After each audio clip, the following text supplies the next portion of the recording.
To start your dream catcher, you need to get a metal hoop, leather cording, 2 clips, and some of this tacky glue. Put about a 1-inch strip of glue right onto the hoop. Then you grab your cord and begin wrapping at that point. You're going to hold it with your non-dominant hand and carefully wrap so that no metal is showing on the hoop.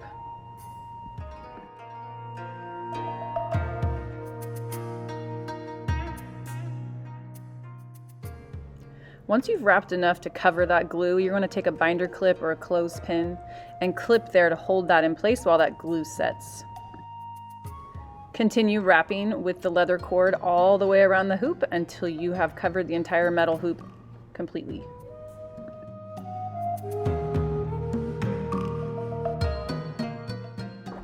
If you need to take a break for a second, use that second clip to hold your work in place.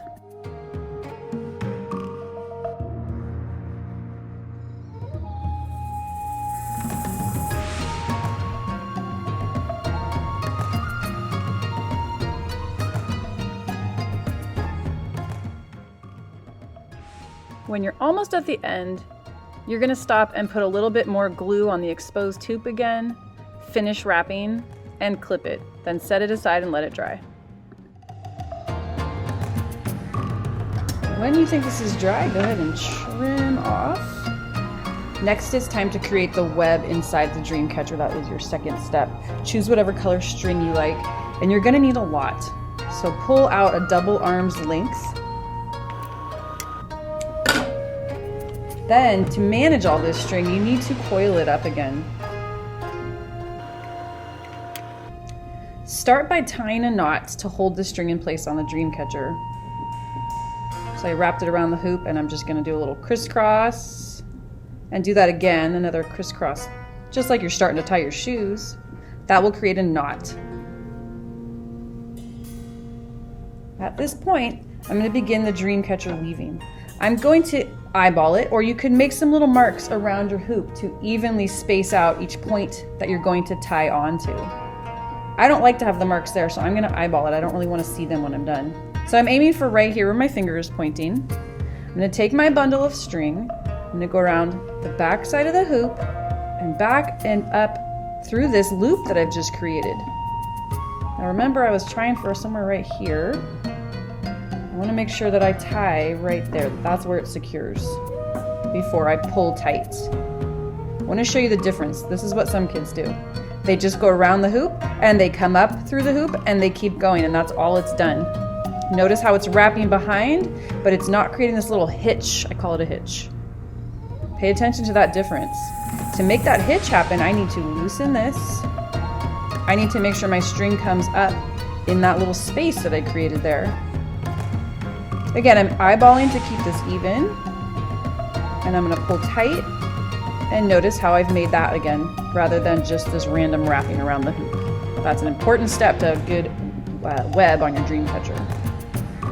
So again, and come up in that space that I've just created so that it creates something like a hitch, where it's creating a tension right there.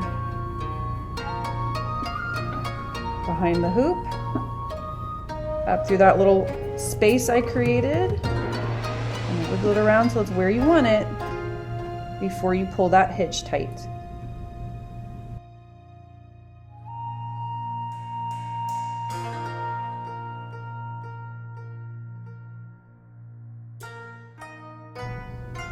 So you can see how I've hitched all the way around at evenly spaced intervals. The more you do, the more complex your web will look.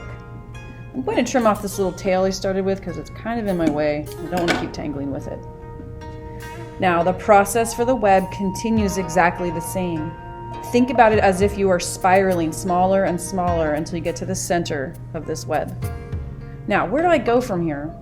Your next step is to do the exact same method, but you're connecting to this string right here. I'm going to pull on it, and that's what it's going to look like. I'm going to take my bundle of yarn and send it around that string just like I did with the hoop. I'm coming backwards a little bit, so I'm coming up in the space here that I created with my string. I should see a hitch happening. I'm aiming for the center And when I pull, it starts to create a little bit of a diamond shape. So notice my string went from where I stopped on the hoop, whoop, over to my next space, which is this string. I'm going to continue that. From here I go to the next straight part of string. So I've got to get it tucked in, just like before. I'm going to go down, and I'm going to come up through this space that I've created with my string. Pull back a little bit so I see where I want it. I'm going to pull kind of snug so I have a nice tight web when it's done, that it's not all loosey-goosey. The next spot is, again, the straight string, the next straight spot on my web. Down, up, and through the hole I've just created, like a rabbit hole. And pull tight. This method continues over and over again, so I'm going to keep going around my hoop.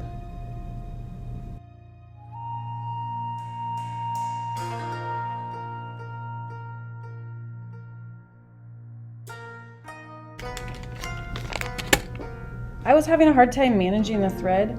I went ahead and I grabbed a plastic needle. I'm going to thread the needle. This is an option if it helps you. That clump of thread you're constantly pushing through. Watch my needle do the same. Pull, make sure when I come back up it's through that space. So I pull back, not forward. I've come all the way around my web circle on my dream catcher. I need to continue. Where do I go now? Look for the next straight piece of thread. So right there, it's straight. I'm just continuing to that point, just like before. The next straight piece.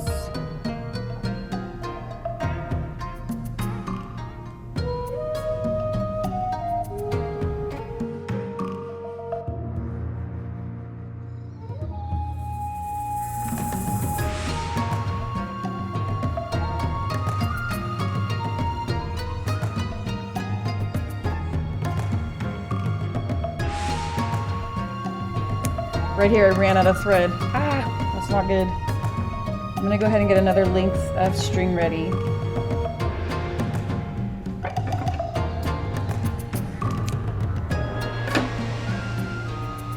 And I'm gonna use this spot on the web to tie on. Ideally, you do not want to have to add thread, but I was making mine fairly complex. So I did a crisscross just like I'm starting my shoe tying, and I'm gonna crisscross again. Make sure it's snug. Make sure when I pull it doesn't come undone, because if it comes undone you're going to really have to start your whole thing over. I'll trim it off later. I want to give it a second here. I also want to point out that I grabbed some beads. The bead represents the spider in the dream web. Many artisans that create these dream catchers will do whole designs with their beads. I'm going to attempt to do that. I'm going to add 6 beads into my web as I work around here. You are required to add 1. You may put it wherever you want on the web, but you need to have 1 because it does represent that dream spider and the tradition of a dream catcher. I put my bead on, I had to tie on new thread. I'm just continuing, always looking for the straight spot to go down and come up.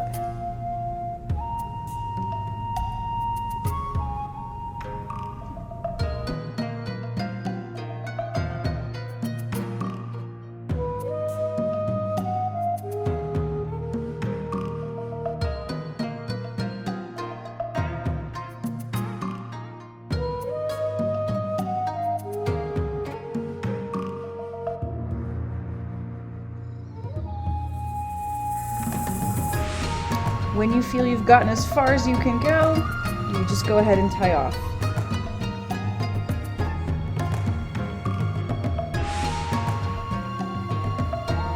Next up, it is time to add tassels that come down where your dreams will drip off, all the good dreams. Some beads and some feathers. Then you need to get scraps of cording. You're going to have to match the leather on your dream catcher, do whatever you want. Now think about, plan ahead a little bit. How long do you want your tassels to be? If you want them to be, let's say, this long, you need more than double this amount of cord. I'm going to zoom out a little bit, hang on. I would like a tassel about this long, so I need to cut twice that much cord, maybe a little extra. the way we attach these, you fold this in half. You're going to send it through the hoop on your dream catcher. Take the double ends and send it through the loop you've just created. And again, like a hitch, like a horse's hitch. No glue or knot required. You now have 2 tails hanging down. On each tail, I want you to add beads and feathers. I also require that you have 3 sets of these. So that's 1, I need 2, 3. You'll often see dream catchers that have a whole series of them going all the way up to the side. It really is up to you how you want to do your dream catcher. Feel free to look on the internet for inspiration. There are some beautiful dream catchers out there.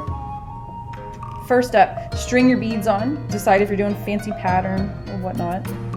You will notice there's lots of beads to choose from. However, not all beads will fit over this cord. So instead of getting frustrated, try to find ones that have a hole that is large enough for the cording. Once I've strung on a design of beads, I'm going to take the glue again and put a little strip of glue down near the end.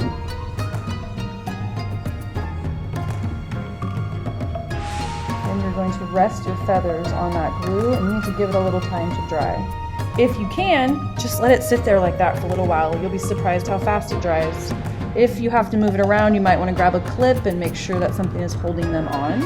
The other thing you can often do is slide the beads down over the stem of the feather. In this case, I don't have much of a feather stem, that won't work for me, but it can work for other types of feathers.